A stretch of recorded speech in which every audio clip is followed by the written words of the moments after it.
Hello, it's Greg Grizzled and Gaijin. We're back. We hope you're having a happy day wherever you're listening to this audio content from. As always, we'd like to thank you for your continued support of Greg Grizzled and Gaijin on social media and writing efforts. Thank you, thank you, thank you.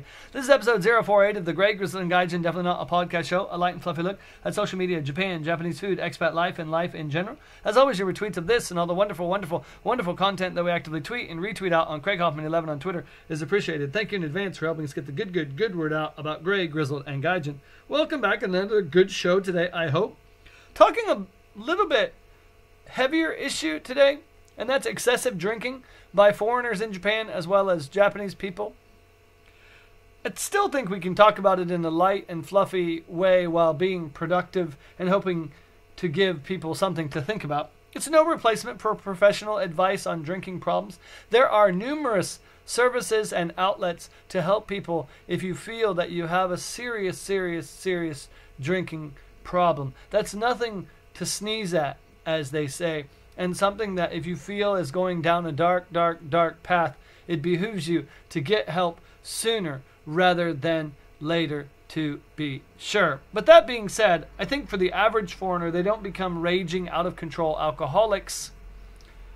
They just become really heavy drinkers. And there are pitfalls and pratfalls that befall and befell people I have known in Japan and even myself. So hopefully this helps you get a little perspective about what to expect if you're coming to Japan with dreams of going out every day with your friends and seeing all that Japan has to offer. If you've been here for a while, or if you're long in the tooth like me and you still kind of touch the bottle a little more often than you probably should. It's not to cast aspersions on anyone. Everyone deals with drinking differently. Some people are quite tolerant and need a bit more, and some people, nothing really ever happens. That's probably not today's talk. Today's talk for more the people whose lives it does affect and the people around them who depend on them to bring home the sushi, as it were. But when I came to Japan, I knew drinking. I had drunk, as they say, a bit in America, especially near the end. My job had kind of winded down as I was getting ready to come to Japan. I had a bit more free time. I went to a local sports bar, BW3s, shout out, love them, chicken wings, very popular in the Midwest, especially Ohio. And I drank and had a lot of burgers and wings, of course, and that's the way it went. Never drank that much. You have to drive home. Strict laws in Ohio. It's like 0.08 or something, which is like about a beer or two an hour and still being able to drive home. So you're not getting hammered and driving yourself home. I bought beer on occasion and drank at home, I guess. Bottles, 12 ounce, nothing heavy. So I preface all this by saying I drank, but I didn't drink to excess. I had dreams and I was really intent on making something out of my life. So alcohol never really played much into those plans in America. But I moved to Japan, and I still wasn't a big drinker. I was dedicated to my job and my life and the people who sent me here and the community, and I didn't think alcohol helped that. And I went every Friday after work to a local kissuten, that's like a coffee house. I got a beer, which oddly coffee houses do tend to sell, and some curry and rice from a very cute little gal who was like about third year high school. I think it was the daughter of the owner. She spoke some English. Like I couldn't read the menus places, so it was nice Friday to just go someplace and say, well, what's good today? And she often recommended the curry and rice. So that's what I had.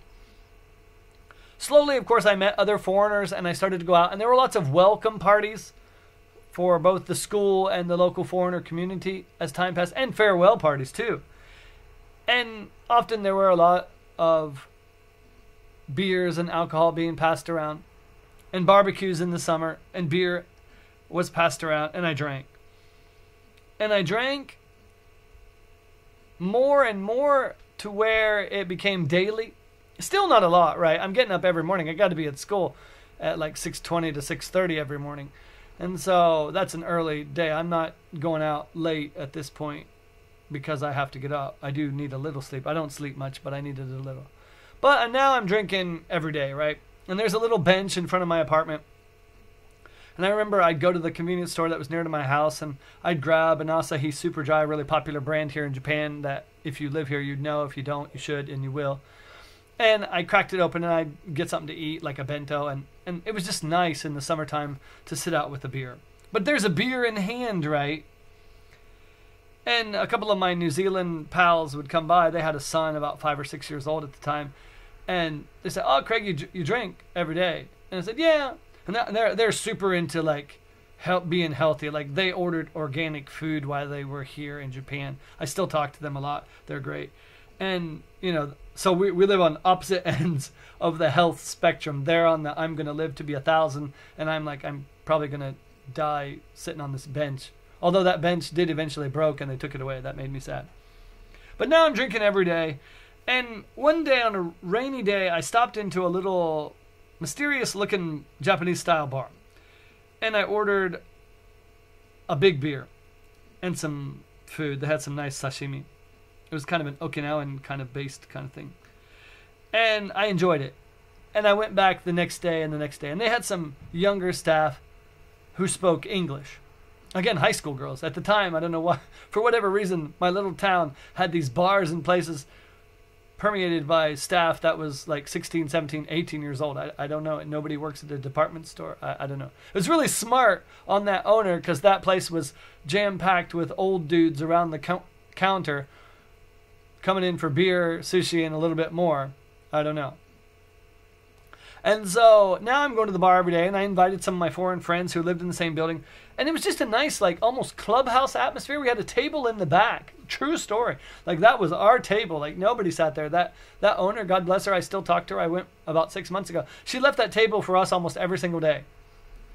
And we'd order beer, and she should leave. I mean, we were spending, like, Ichiman to Ichiman Gosen several nights a week, and at least Gosen. I mean, we're spending $50 to $150 every night between the 3 or 4 of us or whoever else decided to come with us, right? And we were bringing Japanese people in back there often, and other foreigners in the local community, would come in and stop in. I mean, we were local fixtures of the bar scene. Great place, great atmosphere. But drinking a lot. They had a all-you-could-drink special for about 1,280 yen. That's about $13 US for 80 minutes all you could drink. And eventually the owner and staff got tired of pouring for us, so we just got up and got our own beers, right? So now, instead of getting one and kind of waiting for the staff to come back around, I'm getting one, drinking it, going back, getting another, and my friend is bringing one back, right? And again, the owner isn't losing money. We're spending big bucks there. It was nothing for me to spend more than Jumon a month at that place for 3 or 4 years that I went before I met my wife and she put the kibosh on my drinking. And so now I'm drinking pretty heavy. But still, nothing in my life is changing. All of my foreigner friends and people I knew drank a lot. And I went up to the standing bar on occasion near the train station near my house. And I met tons of salarymen who were kicking back by the buckets, basically, Japanese whiskey, shochu, which I love to this day. And they all went to work and worked massive hours. I thought, wow, this is the life, right? And I met a salaryman up there. One of the first guys I'd actually met in Japan. He loved speaking English. And he worked for a major company in Japan. And he looked so full of life and energy. And we were talking, and as time passed, he got sick. And he got really depressed and had a lot of mental issues. But he was still going up to the bar. And I remember every time I would see him every couple of weeks, he got thinner and paler and sicker looking. And then it was about 6 months I didn't see him. And I asked the mama of the standing bar, "Hey, where's Nani Nani-san?" She got quiet and looked down and said, "Oh, he died." And that hit me a lot. He was a young man, not much older than I was. And I'm not sure how he died or why he died, but certainly alcohol played a role. And he left behind a beautiful wife and a kid at the time that was about second year junior high school. And that's the way it went. And I had met other people here whose drinking had really, really gotten them into trouble. Even some legal trouble, right? Because it didn't just stop with the drinking. They got into the crowds and party people who did drugs. And drugs is like the number one big, huge no-no here. And I knew a guy, friend of a friend, who had gotten really drunk, and they found drugs on him, and he was like naked in a pachinko parlor, which is like the Japanese kind of gambling. And he was engaged, and I think he even had a baby on the way. And as I recall, he got deported. We weren't close friends. That's not my circle, not my thing. But the friend of the friend who was really close, he's gone, right? And then another anecdote, and I tell these not to say that that's what's going to happen to you, but I can tell you that that's what happened. Another guy who had several kids, long-term foreigner here, used to walk around every Saturday. I was going to teach and volunteer, and every time I was going to work, I saw him walking around with a huge jug of Japanese whiskey. And we're talking like more than 2 liters in his hand, walking around throughout the day. Beautiful wife. Great kids. And he was drinking every day and drinking every Saturday. Heavily, like all day. It was the running joke. Oh, where is he today? It just never stopped. And he got sick. And he had to stop working for a while. And his family took a big money hit. And he was lucky and fortunate enough to recover. But the last time I saw him, he was a shell of his former self. And even for me, about 3 years ago, I was at a Hanami event. I had felt a little sick. But, you know, you put on a good show for the people because you want them to like you, and that's how you make connections. And I drank, and it rained, and we moved inside, and people kept pouring me shochu. Again, the Japanese whiskey, which I love. And everybody said goodbye, and I walked to the train station, and I got confused and discombobulated, and I missed the gate. And I walked out in another area, an unknown, unfamiliar area of the town I was in. And I fell. There's these big, like, suido, like, sewer ditches in Japan everywhere. Even sober, they're really dangerous. I've fallen into a couple while I was sober. And I fell, and at some point I hit my head or lost consciousness. And the next thing I know, I'm surrounded by people, and 2 ambulances and 3 cop cars are flying up in my face as I'm sitting on the curb. And I'm having trouble. I can't really stand up. And they called my wife. And they said, oh, well, you know, he's all right, I think. But do you want the hospital or the police station? And my wife said, well, ask him. And I said, I'm okay. Just take me. I just want to go home. And I was really embarrassed, to be honest. And they took me to the local police station. No harm done. It's not a crime to fall over, oddly, in Japan. And my wife came and picked me up. That's a conversation that you really don't want to have with your wife, just so you know. And it was a long car ride home and a couple of weeks after that. But it was a valuable lesson, that realizing that even as many times as I had been out drinking, and I had drunk 1 billion times more than that out with friends, and I had been to several Hanami events over the years. But the combination of a little extra heat, not feeling so well, and a little extra shochu made for a bad combination that Saturday afternoon, and I was a mess. And after that, I got much more aware about really watching how much I was drinking. And these days, you'll never see me get anywhere close to drunk in public. Maybe I bring some beer home or some highball, and I have a couple extra at home. But you realize how quickly that could have been a very dangerous or bad situation for me. And I have people who depend on me. And so you see in these stories that the drinking starts out really fun and great. And it is. But it's also a culture here where nobody stops you. You go to the bar and say, hey, I want one more. In America, in Ohio, they'll be like, hey, dude, you've had enough, right? You're done. But in Japan, I've been here 14 plus years.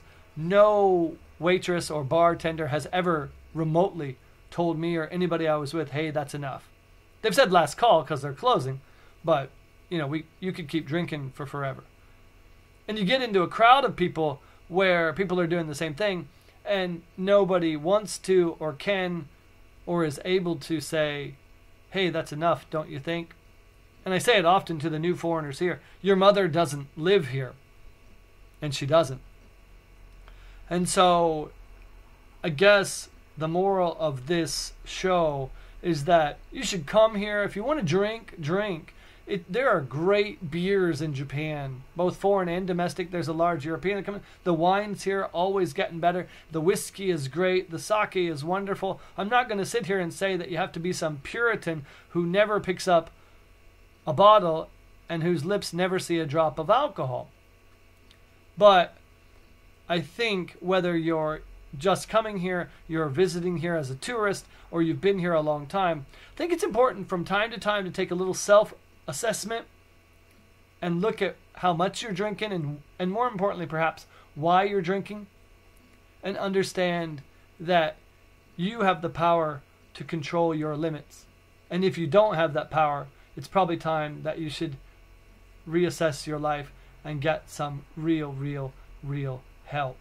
Again, enjoy drinking, have fun with your life in Japan, but realize health is a very precious thing, your freedom is even more special, and your time on earth is limited. That's it, and have a great day.